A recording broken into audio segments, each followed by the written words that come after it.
1944 ජුනි 6 මුළු ලෝකේම අනාගතය තීරණය වෙච්ච දවසක්. මේ තමා දෙවන ලෝක යුද්ධයේ හැරවුම් ලක්ෂය D-Day. අපි අද වීඩියෝ එකෙන් ඒ ගැන කතා කරමු.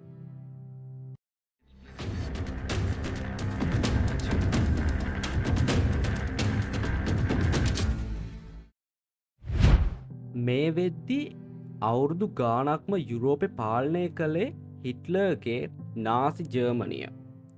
එයාලා ප්‍රංශයේ බෙල්ජියම් හැම තැනම අල්ලගෙන. ඉතින් මේකට විසඳුමක් දෙන්න ආයෙ යුරෝපේ මිත්‍ර පාර්ශවයට ගන්න මිත්‍ර පාර්ශවයට සැලැස්මක් ඕන වුණා. ඉතින් මොකක්ද සැලැස්ම? එයාලා තීරණය කළා නෝමැන්ඩි ෆ්‍රාන්සිය නෝමැන්ඩි වලට ගොඩ බහින්න. මේකට එයාලා සැලසුමක් හැදුවා. ඒ සැලසුමේ නම තමයි ඔපරේෂන් ඕවර්ලෝඩ්.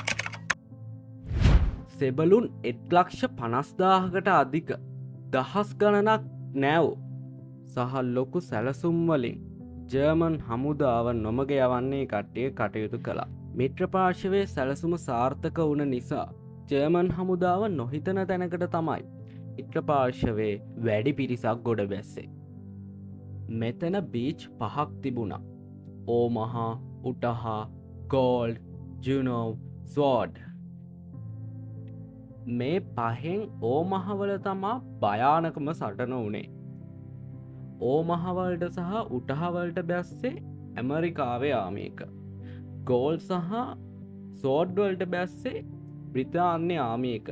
ඒ වගේම ජුනෝවලට බැස්සේ කැනේඩියන් ආමික.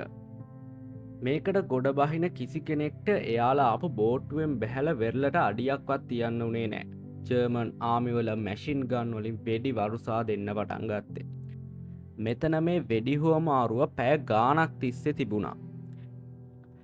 මේ ගොඩ බැස්මෙන් පැය කීපයකට පස්සේ ඇමරිකන් පැරාට්‍රූපර්ස්ලා ජර්මන් ලයින් වලට පිටිපස්සෙන් බැස්සා. මේ අය ජර්මන් හමුදාවේ රීන්ෆෝස්මන්ට් එකතු වෙන එක වළක්වන්න පාරවල් බ්ලොක් කරා. පාලම් පිපිරෙව්වා. ඒ වගේම මෙතන ලොකු ඇම්බුෂ් දුන්නා. මේ අතරෙත් ඕමහ බීච් එක වගේම අනිත් බීච් 4 තවම යුද්ධය යනවා.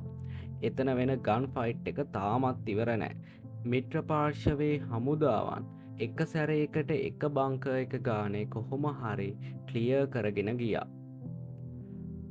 දවසේ එළිය ඉවර වෙනකොට මිත්‍ර පාර්ශවය ඔපරේෂන් ඕවර්ලෝඩ් සාර්ථකව අවසන් කළා.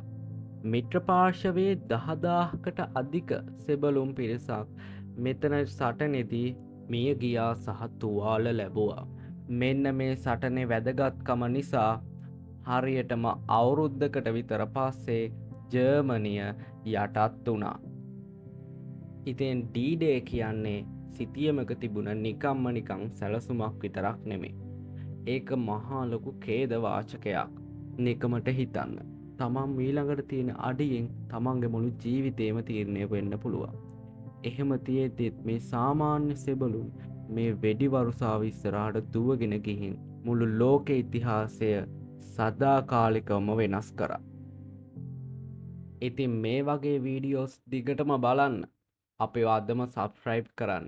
ඒ වගේම අපේ Facebook page එකත් ෆලෝ කරන්න.